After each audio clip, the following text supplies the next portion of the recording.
तो hello guys, क्या हाल है। आज अपन सोलर स्टार की आगे की सीरीज को कंटिन्यू करने वाले हैं, जो कि पूरी की पूरी बेस्ड होने वाली है नोवेल पर, क्योंकि सीजन 3 के ऑफिशियल अपडेट अभी तक आए ही नहीं है। अगर सीजन 3 आएगा तो मैं उसको एक्सप्लेन जरूर करूंगा। अभी के लिए नोवेल से ही काम चलाते हैं, तो चलिए स्टार्ट करते हैं। सीजन 2 के लास्ट एपिसोड में अपन ने देखा था कि लू फेंग अर्थ के टॉप 5 वॉरियर्स को गैदर करता है 6 ब्लेड टेक्निक को यूज करने के लिए, ताकि वो गोल्डन हॉर्न बीस्ट को मार सके। 6 ब्लेड टेक्निक वो होती है जिसमें टॉप 5 वॉरियर्स अपनी सोल को बर्न करके अपनी पावर किसी 6th बंदे को ट्रांसफर करते हैं। वो 6th बंदा उन पांचों की सोल पावर को एब्जॉर्ब करके शॉर्ट टाइम में काफी पावरफुल बन जाता है। तो इसमें 6th बंदा लू फेंग होने वाला है और बाकी के 5 अर्थ का टॉप 5 वॉरियर्स, जिसमें त्रिपाठी सिंह, जोकोलो, ईस्टबोर्न, मो एंडरसन एंड कमांडर जीआई है। लू फेंग इन सभी को एक लोकेशन सेंड करता है। ये लोकेशन इन सभी वॉरियर्स का एक मीटिंग पॉइंट होता है। कुछ देर में सारे वॉरियर्स उस लोकेशन पर पहुंच जाते हैं एंड लू फेंग भी।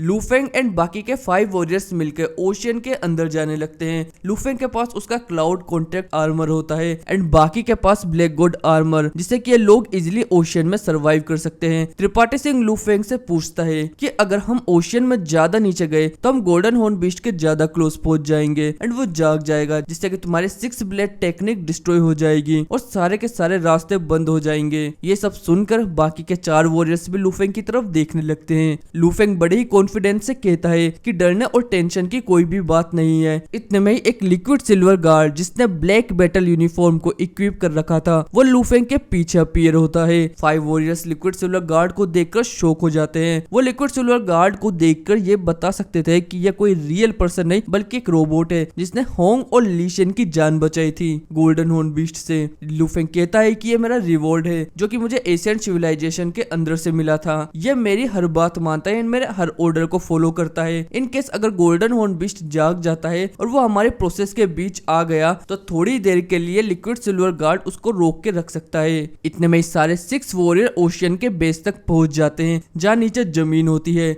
फिर लू फेंग अपने प्राइवेट जेट को ऑटो कमांड देता है कि वो ओशन के अंदर आ जाए। सब लोग हैरान होकर लू फेंग को देखने लगते हैं और पूछते हैं कि लू फेंग, फाइटर जेट तो हवा में उड़ने के लिए यूज होते हैं, उनका पानी में क्या काम। इसके जवाब में लू फेंग कहता है कि 6 ब्लेड टेक्निक को यूज करने के बाद तुम में से कोई भी जिंदा नहीं बचेगा। ये जेट तुम्हारी सभी की बॉडी को लेकर यहाँ से चले जाएगा और मैं इस टेक्निक के कंप्लीट होते ही गोल्डन हॉर्न बीस्ट से लड़ने चले जाऊंगा। मतलब यहाँ पर लू फेंग सभी वॉरियर्स के मरने के बाद उनको एक अंतिम विदाई देना चाहता है ताकि दुनिया भी उन्हें याद रख सके। अब यहाँ पर Tripathi Singh, Mo Anderson, Sokolo, Eastbourne and commander GI समझ चुके थे कि ये मिशन उनकी जिंदगी का आखिरी मिशन होने वाला है, इसलिए वो एक दूसरे की तरफ देखते हैं एंड एक स्माइल पास करते हैं एंड 6 ब्लेड टेक्निक को यूज करने के लिए एक पेंटागन शेप में बैठ जाते हैं। और इन्हीं सभी के बीच होता है अपना लू फेंग। सभी वॉरियर्स धीरे धीरे अपनी आंखें बंद कर लेते हैं। यहाँ पर लू फेंग जब अपने कॉन्शियसनेस में एंटर करता है तो अपन देखते हैं कि उसकी कॉन्शियसनेस के अंदर 3 मिनी प्लैनेट है। फर्स्ट प्लैनेट तब बना था जब लू फेंग ने स्टार ट्रेवलर लेवल 1 को ब्रेक थ्रू किया था एंड बाकी के 2 भी तब बने थे जब लू फेंग ने स्टार ट्रेवलर लेवल 2 एंड 3 को ब्रेक थ्रू किया था।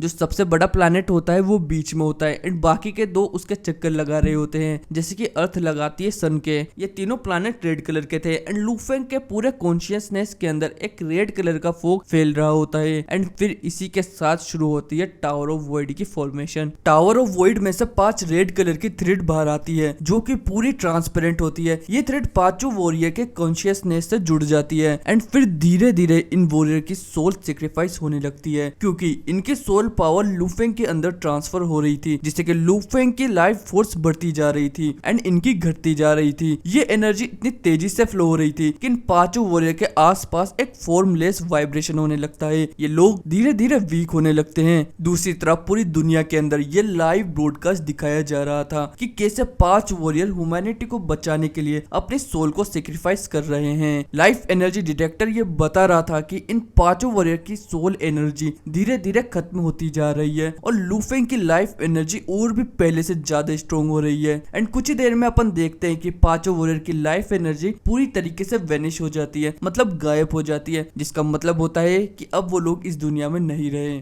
पूरी दुनिया की आंखों में आंसू थे और फिर लू फेंग का फाइटर जेट इन 5 वॉरियर की बॉडी को लेकर बाहर चले जाता है, जिससे पूरी दुनिया उनकी ब्रेवरी के लिए तालियां बजाती है। दूसरी तरफ लूफेंग पानी के अंदर गोल्डन हॉर्न बीस्ट की तरफ बढ़ने लगता है। बबाता उसको बार बार डिस्टेंस के बारे में अपडेट देती जा रही थी कि गोल्डन हॉर्न बीस्ट अब 500 मीटर दूरी पर है, अब 400 मीटर दूरी पर है, अब 200 मीटर दूरी पर है। लूफेंग एक जगह जाकर रुक जाता है और बड़े ही गुस्से में बोलता है कि गोल्डन हॉर्न बीस्ट, अब मैं तुम्हें नहीं छोड़ूंगा, क्या तो मैं मर जाऊंगा, क्या तुझे मार डालूंगा। अपन देखते हैं कि लूफेंग के गुस्सा होते ही उसके कॉन्शियसनेस में जो 3 प्लैनेट थे वो अब फायरबॉल में कन्वर्ट हो चुके हैं एंड उनसे एक रेड कलर का फोग बाहर आता है जो कि टावर ऑफ वॉइड में जाने लगता है। यहाँ पर लूफेंग फुल गुस्से में था। तो वेल पार्ट 1 यहीं एंड करते हैं, पार्ट 2 में जल्दी लेके आऊंगा। आई होप आपने हमारा एक्सप्लेनेशन एंजॉय किया होगा। तो वेल सब्सक्राइब कर देना चैनल को और वीडियो को लाइक करना मत भूलना।